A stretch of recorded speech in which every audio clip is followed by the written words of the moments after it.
What's going on, everybody? Welcome to Canucks News You Might Have Missed. It's been a minute since we've done this, but there's a lot of stuff going on in Vancouver. Like a lot of really interesting things, controversial things, and even some pretty cute things. A little bit of everything. So if you guys like this type of content on the side, we also will obviously do the previews. We all do the post streams and all that lovely stuff. Drop a like, subscribe. We're trying to get to 1,000 here. It would be great if you guys join this lovely community. So right off the bat, 3 games, but it makes a lot of sense for him to get sent down. It's better for his development, and it's not like he looked out of place, but he didn't really stand out either. So he had a crazy preseason, but I think overall this is the right thing to do with Coots. Now, there's something interesting here. This is from @PayneCotta. So this is a little bit of a doodle she made for Quinn Hughes' birthday. I loved it. I loved it so much. I'm like, I got to share this on the news video. So show her some love. It's awesome. I think it looks vibrant, really nice.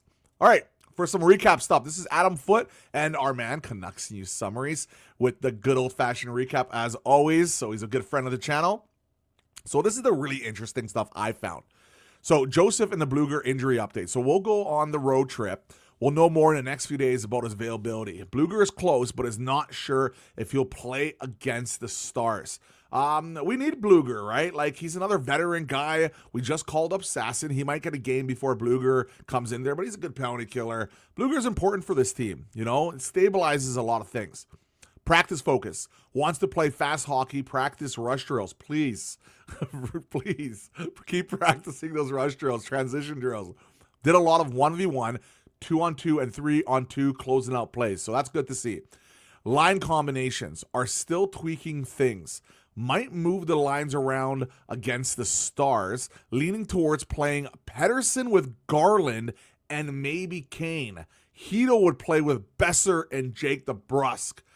So the interesting thing about that is, you know what? They were reluctant to change the lines. They did a little bit in the last game.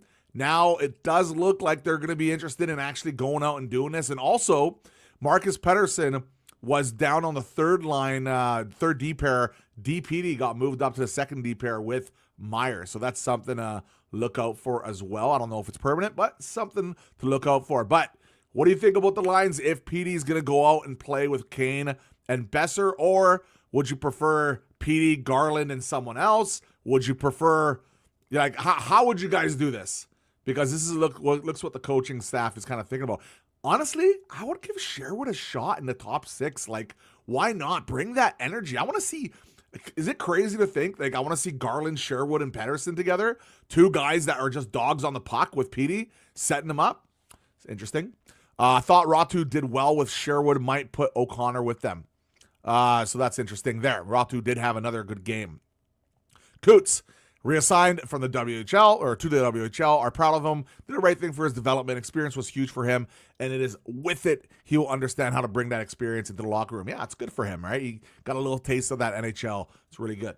So the big talking point throughout the last few days here is Elias Pettersson. So Chester Ming here, he mentioned a few things. The Canucks are creating chances with PD. Has been on the ice at 5-on-5, 4.13 XGF/60. Goals for per 60. With PD on the ice is a dam waiting to break. For reference, Connor McDavid had a 3.58 on ice last season.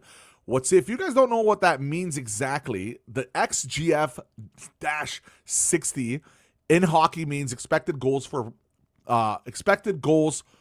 per 60 minutes. It measures the rate of estimated goals a team or player should score based on the quality of scoring chances, normalized to 60 minutes of ice time, used to evaluate offensive performance, especially at even strength.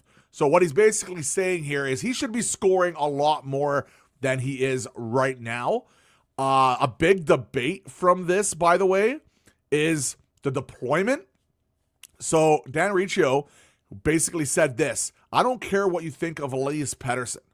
He's still your $11.6 million player. Your supposed number 1 center. Why isn't he being deployed like it? So they talked about this on the radio hit on Sportsnet 650 today. Go take a listen to it. It's really interesting. He really got passionate about it. Basically, he's saying that they're not deploying him properly. He's only getting like 15 to 16 minutes a game. Filipino's actually apparently getting more minutes than him, but only by a couple of shifts. And also Petey's getting top power play unit time. So I think that's important to mention. So what's my take on Petey? Personally, it's an interesting one. I want to support him. I want him to do well. I feel he's still going to have a good season. I truly believe that. I'm not giving up on the guy, even though it's been a year and a bit now that he's just not been himself. And at the start of this year, it feels like, unless you believe in the analytics, that he just doesn't look right. Personally, I feel he will break out of this. Maybe it's going to take a completely different line. Maybe we have to trade someone to go play with him. He's had a lot of different teammates in the past, but there has to be a way to unlock Pettersson. There has to be. Because if there isn't, we're done. Let's be perfectly honest. If Pettersson has a poor year this season, the Canucks are finished. They're going to be a bottom team in the standings. We can't have our number one center not play like a number one center. It's just, we're finished. But I believe in Petey. I think he's going to figure it out. I'm not giving up hope. And if that's at the 10-minute mark, the 10-game mark, 15, 20-game mark, he has another slow start to the season, well, you know what? I'll be the first one out here to make a video and be like, you know what? I was wrong. There's something wrong. It's not working. Maybe it's time to look for a new location for Petey.